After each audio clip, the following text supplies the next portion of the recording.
Welcome to the channel. I have a very special episode for you today because today I will be discussing runic yoga. Yes, sir. More and more people are discovering that there is a thing called runic yoga. So I will explain what it is, what it's used for, and my experience thus far with runic yoga. So what is it? Well, it's a system to get to know the runes. Because when we first start on our rune journey, often many of us, well, me included, we come at it from a very modern day rational approach. If you are like me, when you started learning about the runes, you got a book and you got like a piece of paper and a pen and you started writing the runes, started drawing them and go, the first rune is fehu. It means cattle, possessions, wealth, ambition that bears fruit. And you know, you are like this little boy in school again. Very rational. And there's nothing per se wrong with that. But that's not how you really know the runes. I remember years ago when I met a man who taught me a lot about the runes. His name is David Blackboard Locassert. I'll mention him some more in this video. And he says to me, do you know the runes? And I answered back with another question. I said, well, what is it to truly know?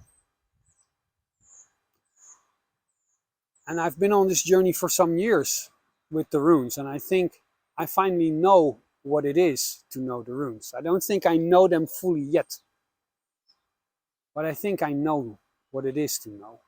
Meaning that it isn't just the rational stuff. Each rune is this energy. Can you embody that energy? Can you then carry that energy with you? Can you integrate that energy? And that's not always a pleasant process, but can you integrate that runic energy? Can you activate it in your energy system? And can you talk from that energy? Because when you do that, that is when you truly try to understand the runes. And that, to bring it back to where this video started, is what runic yoga is for. Now, to make it real practical. What is it that you actually do when you do runic yoga? Well, you do something like this. Fehu, fehu, fehu, yeah.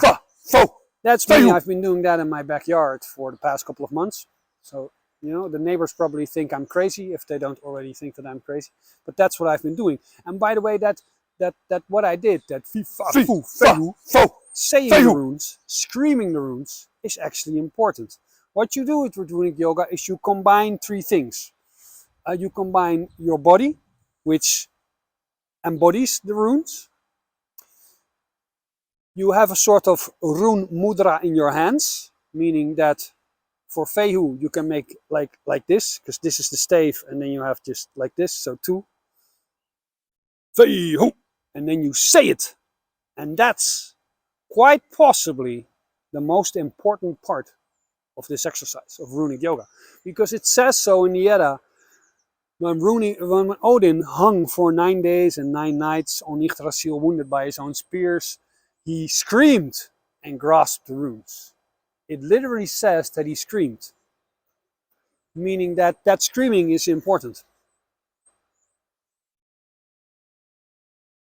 Because when you scream, you connect to this primordial energy, and saying the runes have their own magic. Isa, Chibo, Hagalas. I like saying that. It vibrates the air. There's power in that. So don't be afraid to look stupid. If you do it like that. So that's basically what it looks like in practice. Now, where the controversy comes from is kind of the history. Runic yoga, as far as we know, isn't a practice that's like very, very, very old. For all we know, there's no evidence to suggest that it's older than the 1920s. It was created by, and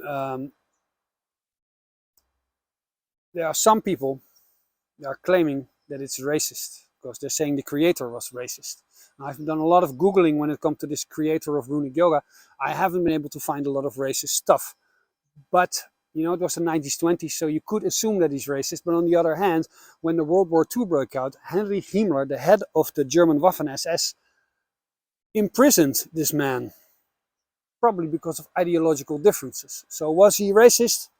He might have been, but he certainly wasn't racist enough for the Waffen-SS, because they hated him. But the real controversy with runic yoga came from the 1970s, because in the 1970s there was this big occult group in Germany called the Ahrimanen Orden. I believe I pronounced that correctly. And they followed the teaching of Friedrich Shaw. And Friedrich Shaw was a very open racist. He basically said this is a system to enhance our energy, to remove blockages, and to make us a bit closer to the gods. But it's only for the Germanic people. It's forbidden for blacks, Jews, blah, blah, anybody else, right? So that was pretty racist. And because of the history of runic yoga is kind of tainted with racism, people are afraid to do runic yoga because they're afraid that the system itself is therefore somehow tainted and also racist.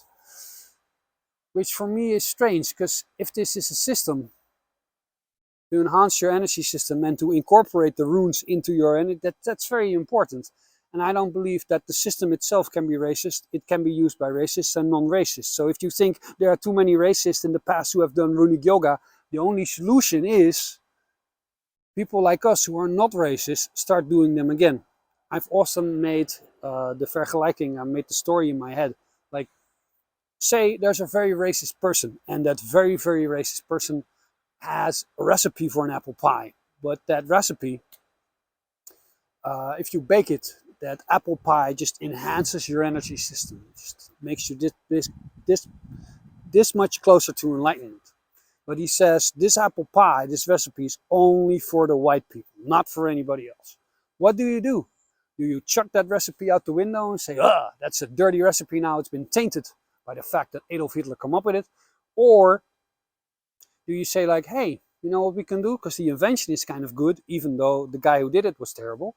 You can take his invention, you can take that apple pie, and you can share it with everybody of every color, of every religion that wants to have this apple pie can have that apple pie. Well, there you have it. That's my take. I don't think a system that enhances your energy system and teaches you about the runes can be racist, but it can be wielded by racist people.